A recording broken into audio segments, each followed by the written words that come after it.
TV நேயர்களுக்கு astro கேஎஸ்ஐங்காரின் பணிவான நமஸ்காரங்கள். வருஷம் 14/4/2026 தமிழ் வருஷங்களில் பார்த்தாலேயானால் 60 வருஷங்களில் 40வது வருஷமாக வருது. விஸ்வாவசு வருஷம் அப்படின்றதுக்கு அடுத்ததாக பராபவ வருஷம் வருது. தானியங்கள் அதிகமாக கிடைக்கக்கூடிய வாய்ப்புகள் நிச்சயமாக உண்டு. இருந்தாலும் நெருப்பு சம்பந்தப்பட்ட பிரச்சனைகள் அதிகமாக வரக்கூடிய வாய்ப்புகள் உண்டு. ஒரு விஷயத்தையும் நிச்சயமாக வெற்றிகரமாக கையாண்டு மக்களை காப்பாற்றக்கூடிய வாய்ப்புகள் உண்டு. வருஷத்தில் பார்த்தோம்னா காலபுருஷ தத்துவத்தின் முதல் ராசியான மேஷ ராசியில் சூரியனும் சுக்கிரனும் இருக்கார். மிதுனத்தில் குரு பகவான், சிம்மத்தில் கேது, கும்பத்தில் பார்த்தோம்னா ராகு இருக்கார், சனி செவ்வாய் புதன், இந்த 3 கிரகங்கள் மீனத்தில் இருக்குது. இந்த வருஷம் பிறக்கக்கூடிய நாள் செவ்வாய்க்கிழமை. நட்சத்திரம் பார்த்தாலேயானால் இந்த வருஷம் பிறக்கக்கூடிய நாளான நட்சத்திரம் சதய நட்சத்திரம், ராகுவோட நட்சத்திரம். மிகப்பெரிய மாயை விளையாட்டுகள், சித்து விளையாட்டுகள், இதெல்லாம் மிகப்பெரிய மாற்றங்கள் ஏற்படுத்தக்கூடிய வாய்ப்பு. ஏஐ அப்படின்னு சொல்லக்கூடிய ஆர்டிஃபிஷியல் இன்டெலிஜென்ஸ் மிகப்பெரிய மாற்றங்களை ஏற்படுத்தக்கூடிய அளவிற்கு இருக்கக்கூடிய வாய்ப்பு உண்டு. கம்ப்யூட்டர், சாஃப்ட்வேர், ஹார்ட்வேர் ப்ரோக்ராமிங், மாயை விளையாட்டுகள், ஃபண்டு டிரான்ஸ்போர்ட் ஆகுது. அதை தவிர இந்த ஏரோஸ்பேஸ், ஏரோடைனமிக், அதை தவிர காற்றின் வழியாக பிரச்சனைகள், இது எல்லாமே வரக்கூடிய காலகட்டமாக அமைய போகிறது. வருஷம் பார்த்தோம்னா ராகு கேத்துக்குள்ளே எல்லா கிரகமும் ஆரம்பிக்கிறது. எல்லா கிரகங்களும் இந்த வருஷம் ஆரம்பிக்கும் போது ராகு கேத்துக்குள்ளே இருக்கிறதால எந்த ஒரு விஷயமும் ஆரம்ப காலகட்டத்தில் தடையாக இருக்கும். குரு பகவான் மாறின உடனே, அதாவது 26/5/2026 குரு பகவான் கடகத்துக்கு வர்றார். இந்த வருஷத்தில் 3 பெயர்ச்சிகளும் நல்லபடியாக இருக்குது. அதாவது சனி பகவான் பெயர்ச்சியில் இருந்தாலும் வக்கரகதி கிடையாது. எப்போ 5/7/2026, அதாவது ஜூலை மாதத்தில் குரு பகவான் பெயர்ச்சி அடைகிறார். 26/5/2026 அப்போ அந்த 26/5 அப்போ பார்த்தலையானால் குரு பகவான் பெயர்ச்சி அடைகிறதன் மூலம் மிகப்பெரிய ஏற்றம். அப்புறம் இந்த வருஷத்தினுடைய கடைசி, அதாவது ஒரு 10ஆம் மாதம் வாக்கில் பார்த்தலையானால் 11ஆம் மாதம் 13/11/2026 அப்போ ராகு கேத்துவினுடைய பெயர்ச்சி இருக்குது. மிகப்பெரிய விசேஷம், மாற்றங்கள் ஏற்படக்கூடிய வாய்ப்புகள் இந்த வருஷத்தில் இருக்குது. ராகு கேத்துவின் பெயர்ச்சிக்கு அப்புறம் பார்த்தலையானால் மகரத்தில் ராகுவும் கடகத்தில் கேத்துவும் இருக்கக்கூடிய காலம். இந்த காலகட்டத்தில் பார்க்கும்பொழுது குருவோடு சேர்ந்து இருக்குது. அதாவது குரு பகவான் இந்த வருஷம் திருப்பியும் பெயர்ச்சி ஆகிடுறார். 10ஆம் மாதத்துலேயே பெயர்ச்சியாகி சிம்மத்துக்கு போகிறார். குரு பகவான் சிம்மத்தில் இருக்கிறது ரொம்பவுமே விசேஷம். அவருடைய நட்பு வீடுன்னு சொல்லக்கூடியது. அதனால் மிகப்பெரிய ஏற்றம் கிடைக்கும். ராசியில் உட்கார்ந்துட்டு அவர் 5ஆம் பார்வையாக தனுசை பார்க்கறதுனால நல்ல ஒரு ஏற்றம் கிடைக்கக்கூடிய வாய்ப்பு. வெளியூர், வெளிமாநிலம், வெளிநாட்டில் நல்ல ஒரு அந்தஸ்து இருக்கக்கூடிய வாய்ப்புகள் நிச்சயமாக இருக்கும். வருஷத்தில் இந்த ஏற்கனவே போர் சூழல் இருக்குது அப்படின்னு நான் ஏற்கனவே மாசி மாதத்திலே சொல்லியிருந்தேன். மாதிரி போர் சூழல் வந்தது. பார்த்தோம்னா போர் சூழல்கள் சற்று அமைதிப்படக்கூடிய வாய்ப்புகள் உண்டு. எப்போத்துலேருந்து மாதம் 2026 பார்த்தீங்கன்னா போர் நிச்சயமாக கம்மியாகக்கூடிய வாய்ப்புகள் உண்டு. 11ஆம் மாதத்துக்கு அப்புறம் போர் நிச்சயமாக தனியக்கூடும், ரொம்பவுமே தனியக்கூடும். இந்தியன் கண்ட்ரீஸினுடைய கை ஓங்கக்கூடிய வாய்ப்புகள் நிச்சயமாக இருக்கும். வெஸ்டர்ன் கண்ட்ரீஸ் கொஞ்சம் பிரச்சனைகள் ஆகக்கூடிய வாய்ப்புகள் நிச்சயமாக உண்டு. அரேபியன் கண்ட்ரீஸ் ரொம்ப ஸ்ட்ராங்காகக்கூடிய வாய்ப்பு இருக்கக்கூடிய வாய்ப்புகள் நிச்சயமாக உண்டு. வருஷத்தில் பார்த்தலையானால் உங்களுக்கு தங்கத்தினுடைய விலை 12,000 15,000 அதே ரேட்லேயே இருக்கும்.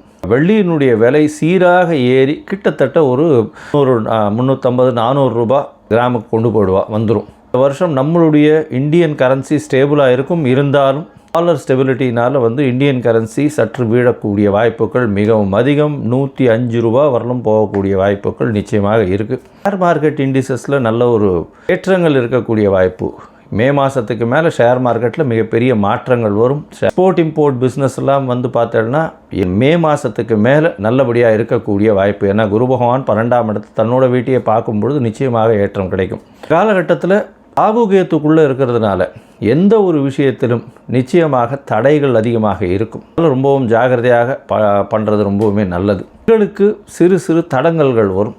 பெண்களுக்கு அந்த அளவு ஏற்றம் இருக்கக்கூடிய வாய்ப்புகள் இல்லை. இந்த வருஷம் பிறக்கும் பொழுதே 12ஆம் இடத்துல சுக்கிரன் போகிறது அந்த அளவு விசேஷத்தை கொடுக்காது. சூரியனோட சம்பந்தப்பட்ட மேஷத்தில் சுக்கிரன் இருக்கிறது அந்த இடத்துல அந்த அளவுக்கு விசேஷத்தை கொடுக்காது. புதனும் நீச்சப்பட்டு போகிறதுனால படிக்கக்கூடிய மாணவர்களுக்கெல்லாம் சற்று பின்னடைவு இருக்கும். கரன்சி நம்மளது ஃபால் ஆச்சுன்னாலே ஆட்டோமேட்டிக்காக நீங்கள் வெளிநாட்டில் போய் படிக்கணும்னாலே அதிகமாக கொடுக்க வேண்டிய கட்டாயம் வந்துடும். அதனால் கொஞ்சம் ப்ரெஷர் அதிகமாக இருக்கக்கூடிய காலகட்டமாக அமைய போகிறது. வருஷத்தில் தானியங்கள் அதிகமாக விளையக்கூடிய வாய்ப்பு, பால் சம்பந்தமான விஷயங்கள் நல்லபடியாக இருக்கக்கூடிய காலகட்டமாக இருக்கும். இந்த ஒரு பிரச்சனையையும் நிச்சயமாக சமாளிக்கக்கூடிய ஒரு பெரிய விஷயம் நம்மளுடைய கண்ட்ரிக்கு நிச்சயமாகவே இருக்கும். ஏன்னா குரு பகவான் இந்த வருஷத்தினுடைய ராஜா பொறுப்பில் இருக்கிறதுனால எந்த ஒரு விஷயத்தையும் எல்லாத்தையும் அனுசரித்து போகக்கூடிய நல்ல ஒரு ஏற்றம் இருக்கும். சட்டதிட்டங்கள் கடுமையாகக்கூடிய வாய்ப்புகள் உண்டு. ஏன்னா மந்திரி செவ்வாயாக இருக்கிறதுனால. இந்த வருஷம் மேஷம் முதல் மீனம் வரை எப்படி இருக்குது அப்படின்றத பார்க்கலாம். துலாம், சித்திரை, சுவாதி, விசாகம் இந்த 3 நட்சத்திரம் 9 பாதங்களை கொண்ட ராசியின் அதிபதி சுக்கிரன் உங்களுடைய ராசிக்கு சப்தமத்திலே இந்த வருஷம் ஆரம்பிக்கும் போது இருக்கார். உங்களுடைய ராசியை பார்க்குறார்.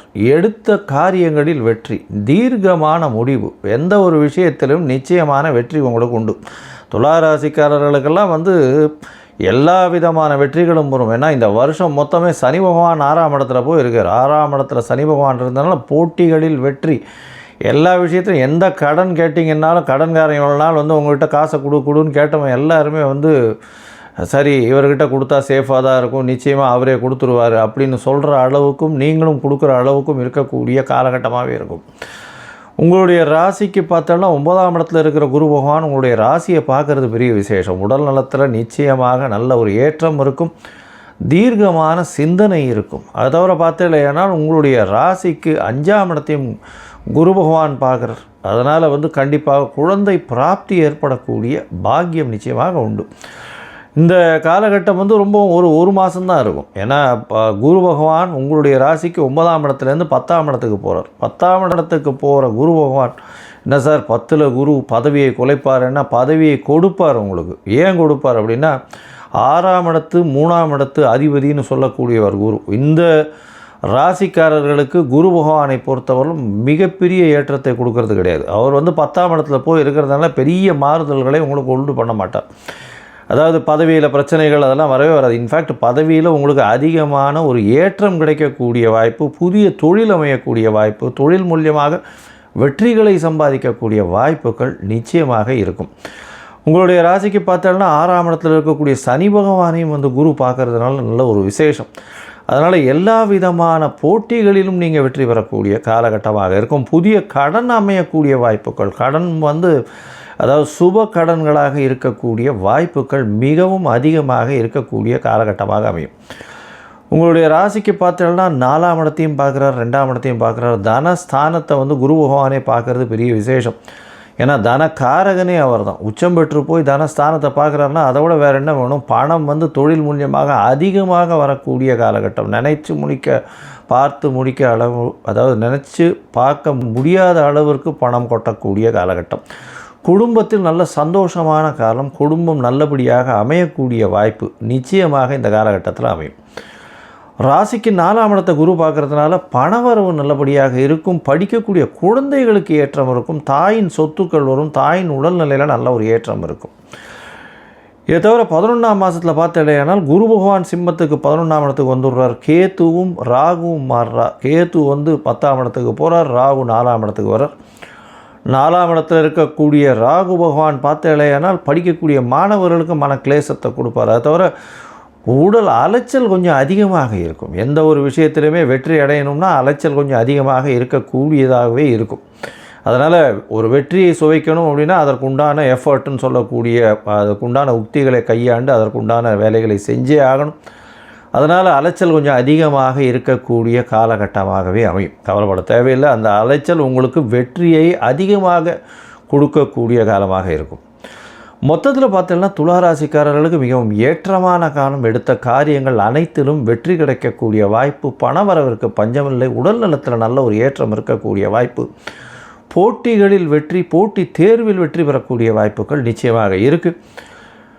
இந்த காலகட்டத்தில் படிக்கிற மாணவர்களுக்கு படிப்பில் பெரிய ஏற்றம் கிடைக்கும். அதை தவிர பார்த்தலையானால் படிப்பில் மிகப்பெரிய ஏற்றம். அதை தவிர உங்களுக்கு பார்க்கும் பொழுது குழந்தை பிராப்தி ஏற்படக்கூடிய பாக்கியம். அதாவது 11ஆம் இடத்துல குரு பகவான் இந்த மாதம் வரப்போகிறார். இந்த வருஷத்தில் 11ஆம் இடத்துல வர்றார். 11ஆம் இடத்துலேருந்து 5ஆம் இடத்தை பார்க்குறார். குழந்தை பிராப்தி நிச்சயமாக உண்டு. அது தவிர உங்களுக்கு திருமண பாக்கியத்தையும் ஏற்படுத்தி கொடுப்பார். துளாராசிக்காரர்களுக்கு அக்டோபருக்கு மேலே பார்த்தீங்கன்னா திருமண பாக்கியத்தை ஏற்படுத்தி கொடுக்கக்கூடிய வாய்ப்புகள் மிகவும் அதிகம். அது தவிர பார்த்தோன்னா 4ஆம் இடத்துல ராகு பகவான் கேட்கவே வேண்டாம், அலைச்சல் அதிகமாக இருக்கும். அதிகமாக சுற்றி கொண்டு இருக்க வேண்டிய காலகட்டமாக அமையக்கூடிய வாய்ப்பு. அதுவும் கலைத்துறையில் இருக்கிறவங்களுக்கெல்லாம் பெரிய ஏற்றம் கிடைக்கும். வெள்ளை நிற ஆடைகள் பின்னுபவர்களுக்கு பெரிய ஏற்றம். பால் பதனிடும் தொழில் செய்பவர்களுக்கு பெரிய ஏற்றம், பெரிய இந்த என்ன சொல்கிறது, அதாவது இந்த ஹைட்ரஜன் அந்த மாதிரியான கேஸ் சிலிண்டர்ஸ் அந்த மாதிரியான வியாபாரம் பண்ணுறவங்களுக்கெல்லாம் பெரிய மாற்றங்கள் ஏற்படும். இந்த காலகட்டத்தில் பார்த்தலையானால் உங்களுடைய ராசிக்கு, துலா ராசிக்காரர்களுக்கு ஒரு தடவையாவது ஸ்ரீரங்கம் போயிட்டு வாங்க. ஒரு தடவையாவது ஸ்ரீரங்கம் போயிட்டு அங்கே வந்து தாயாரையும் பெருமாளையும் சேவிச்சுட்டு வாங்க. போய் சேவிச்சுட்டு வந்தாலே நல்ல ஒரு பெரிய ஏற்றம், உங்கள் வாழ்வில் மிகப்பெரிய மாற்றமும் நிச்சயமாக ஏற்படும். கடவுள் அருள் டிவியை பார்த்தமைக்க நன்றிகள். மேலும் இது போன்ற தகவல்களை தெரிந்து கொள்ள கடவுள் அருள் டிவியை சப்ஸ்கிரைப் செய்யுங்கள். மறக்காமல் பெல் ஐக்கானை கிளிக் செய்யுங்கள்.